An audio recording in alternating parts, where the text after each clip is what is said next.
Ah, yes, Dracula. I actually have quite a lot to say about this one, so settle down, ladies and gents.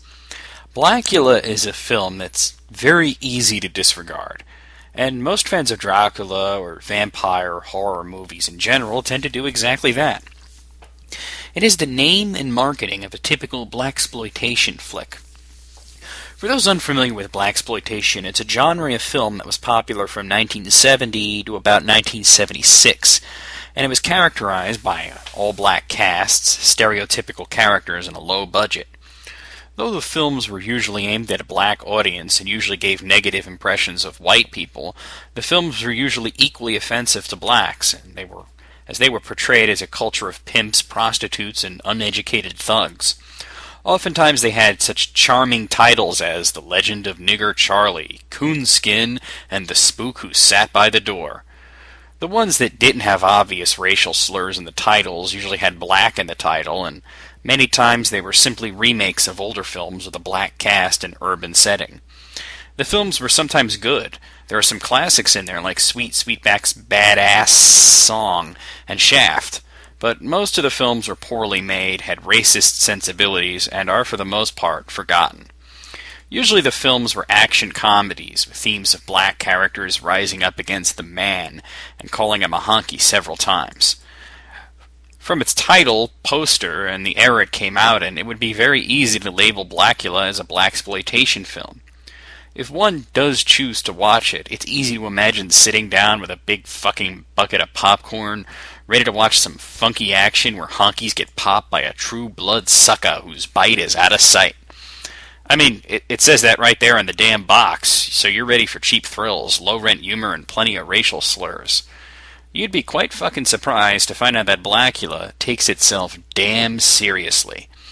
There isn't a shred of comedy in this film. It's a pure horror thriller that owes much more to Dracula than to Shaft, though it doesn't shy away from exploring themes of prejudice and oppression. I didn't hear the word honky a single time. The only slurs in the film were when an undertaker refers to the main character, Dr. Thomas, as one rude nigger, and keep in mind this is being said by another black guy, and an interracial gay couple being referred to as faggots a few times. I chalk these incidences up to more being a product of its era than being a blaxploitation film. So, while it is a low-budget film with a black cast released in the 70s, I can't honestly call this a blaxploitation film, regardless of the fact that it was marketed as such. William Marshall stars as Mamuwalde, an African prince who pays a diplomatic visit to Transylvania to meet Count Dracula. When Mamuwalde tries to draw Dracula into the cause of abolishing the slave trade, Dracula says he thinks slavery is just fine and makes inappropriate comments about Mamuwalde's wife. Now, in a true blaxploitation film, this is where Mamuwalde would have gone ape and attacked Dracula, then gotten bitten, thereby starting the main plot of the film. But Dracula goes for a much more subtle approach. Mamuwalde says, "I suddenly find your cognac as distasteful as your manner. You are behaving like a wild animal." And he's classy. Dracula tells Mamuwalde he's the one who lives in the jungle. Man, what an asshole. Mamuwalde comes off as a classy gentleman, preferring to leave rather than seek a fight, but of course Dracula is having none of that. He has his servants capture Mamuwalde and his wife and bites him, trapping them together in a crypt, knowing that Mamuwalde's bloodthirst will be agony without the means to fulfill it. When Mamuwalde is released, centuries later, after a couple of interior decorators buy the contents of Dracula's castle and ship it back to the States, his wife is long dead.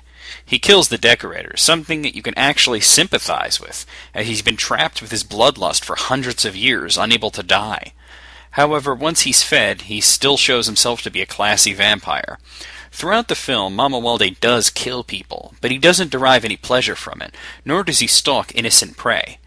The people he bites have all wronged him or attacked him in some ways. He's one of the most sympathetic characters as a vampire that I've ever seen on screen. One perfect example is when he's actually hit by a car. The cabbie was insulting him and yelling at him for going in front of a cab, and although he was angry, it didn't seem like he was going to attack her, until she called him boy. Shouldn't have done that. When he meets Tina, played by Vanetta McGee, he believes her to be a reincarnation of his wife, and then he greets her warmly, but she runs from him thinking he's a mugger.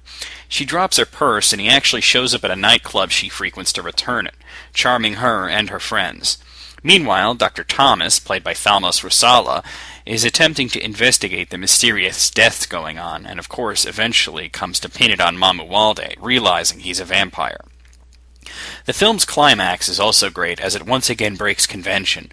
Though there is somewhat of a typical showdown between Mamuwalde and several de facto vampire hunters, this time cops, you're rooting for him the entire time.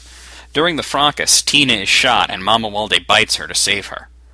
When Dr. Thomas puts a stake through her heart, Mamuwalde loses all will to live. He laments what is left for this cursed creature, and chooses to commit suicide. Though the death scene is anything but well done in terms of effects, the sentiment makes up for it. Blacula later got a sequel, Scream Blacula Scream, which much more fit the mold of a blaxploitation film, with voodoo dabblers resurrecting Mamuwalde. I don't have much to say about that one, as it loses much of the charm and seriousness of the original. Blacula is of course not without its flaws, and I can't help but wonder what this film could have been like with a decent budget. The effects are not up to 1972 standards, and the audio production is absolutely awful, with footsteps making otherworldly sounds and audio quality changing drastically in mid-scene. The costumes are also fairly bad, as Blacula's elegant tuxedo and cape combo look pretty low quality, like a Halloween costume. That's probably what it was. That being said, it is a decent film that will surprise you if you're expecting a comedic black version of Dracula. I give Blacula a 7 out of a possible 10.